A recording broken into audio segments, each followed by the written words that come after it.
الحمد لله رب العالمين، والصلاة والسلام على أفضل الأنبياء وسيد المرسلين سيدنا ونبينا محمد بن عبد الله الصادق الأمين، صلى الله عليه وعلى آله وأصحابه والتابعين ومن سار على نهجه واقتفى أثره إلى يوم الجمع والدين.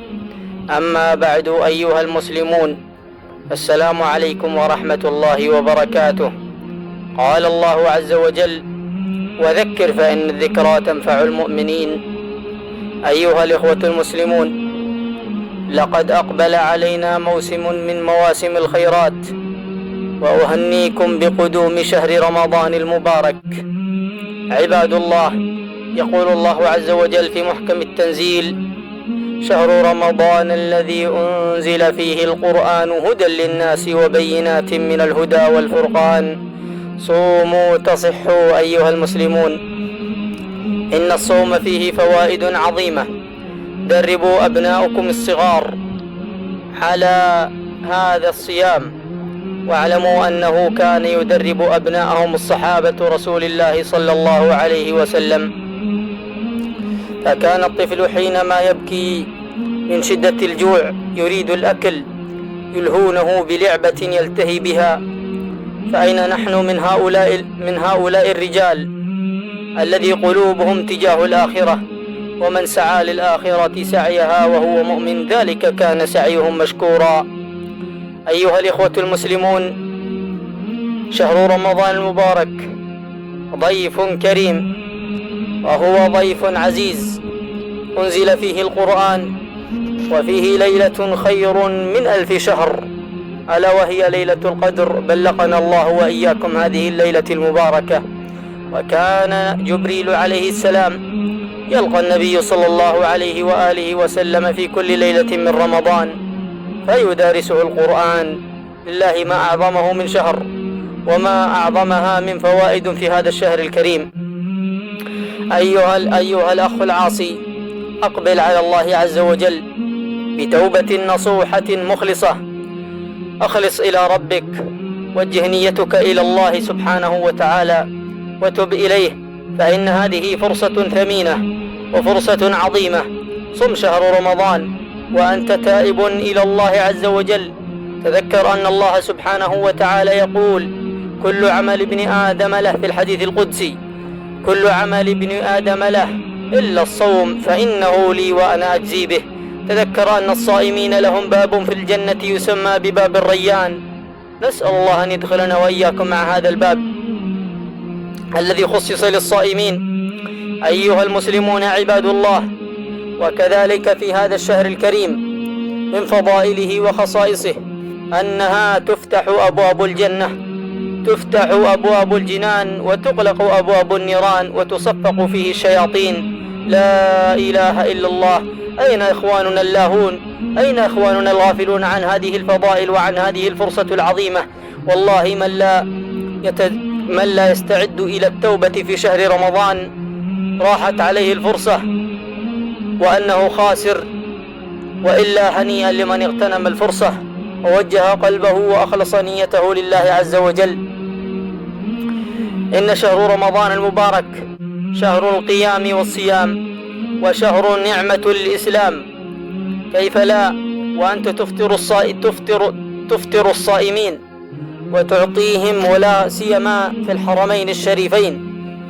وقد تقوم رئاسة الحرمين الشريفين بتبرعات للمتطوعين، وحسب ما بلغنا بأنه أي إنسان يمكن له أن يتبرع لهؤلاء الصائمين فيفطرون، ولا إله إلا الله ما أعظمه من أجر عظيم. أيها المسلمون، كذلك هذا الشهر الكريم ينبغي عليكم أن تصوموه خالصا لله، لا صيام عادة ولا غير ذلك.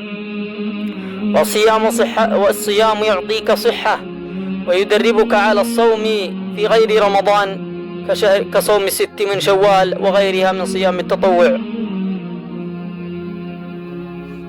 ثم إن هنيئا لمن أكثر من قيام رمضان بالليل وأكثر من قراءة القرآن بالنهار. للصائم فرحتان: فرحة عند فطره، وفرحة عند لقاء ربه. واعلموا أن فم الصائم أطيب عند الله من ريح المسك. لا إله إلا الله. لله ما أعظم هذا الشهر الكريم. فاستعدوا أيها المسلمون عباد الله إلى في هذا الشهر بالتوبة الصادقة النصوحة. واعلموا أن الله عز وجل يقول في محكم التنزيل: يا أيها الذين آمنوا اتقوا الله حق تقاته، أي اتقوه حق التقوى ولا تموتن إلا وأنتم مسلمون. يا من أوجعته الذنوب، يا من آلمته المعاصي، يا من كثرت عليه ذنوبه ومعاصيه، تذكر قول الله عز وجل: قل يا عبادي الذين أسرفوا على أنفسهم لا تقنطوا من رحمة الله إن الله يغفر الذنوب جميعا.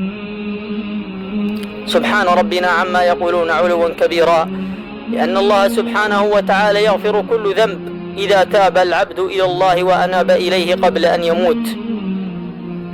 أيها المسلمون عباد الله، ينبغي عليكم في هذا الشهر الكريم أن تصوموا لله عز وجل الصوم الخالص، وأن تجتنبوا النظر إلى الحرام وسماع المحرمات كالأغاني وغيرها.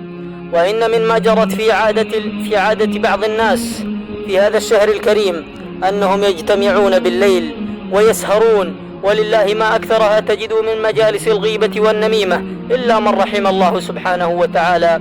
فعليكم اجتناب ذلك كله معاشر المسلمين، والاستعداد إلى التوبة الصادقة النصوحة، وأن تجتنبوا كل ما يلهيكم عن صيامكم وكل ما يجرح الصوم. تذكروا قول النبي صلى الله عليه وسلم: من لم يدع قول الزور والعمل به فليس لله حاجة في أن يدع طعامه وشرابه. والله إن بعض الناس في شهر رمضان لا يغنم إلا التعب والجوع والعطش، ليس له أجر في شهر رمضان. لماذا؟ لأنه صائم عن الأكل والشرب، ولكنه لا يصوم عن الغيبة ولا يصوم عن النميمة، ويترك بعض الصلوات ويسمع الأغاني وغير ذلك كأنه في شهر الفطر، ولكنه يصوم عن الأكل والشرب. فلا حول ولا قوة إلا بالله، وهو المستعان وعليه التكلان.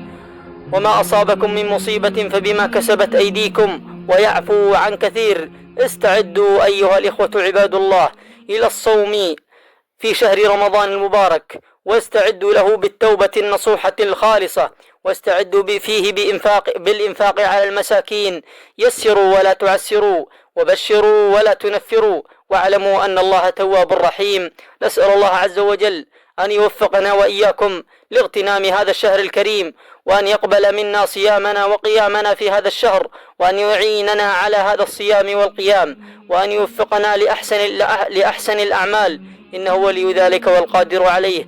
كما نسأله أن يبلغنا رمضان، ونسأله عز وجل أن يجعلنا من عباد الله التائبين المخلصين. أسأل الله عز وجل أن يجعلني وإياكم ممن يدخل باب الريان ويذهب طيب الخاطر أبيض الوجه فرحان لا يكسر خاطره أحد. كما نسأل الله سبحانه أن يجعلنا وإياكم من الذين يستمعون القول فيتبعون أحسنه، وأن يجعلنا وإياكم من الهداة المهتدين. قلت ما سمعتم، والسلام عليكم ورحمة الله وبركاته.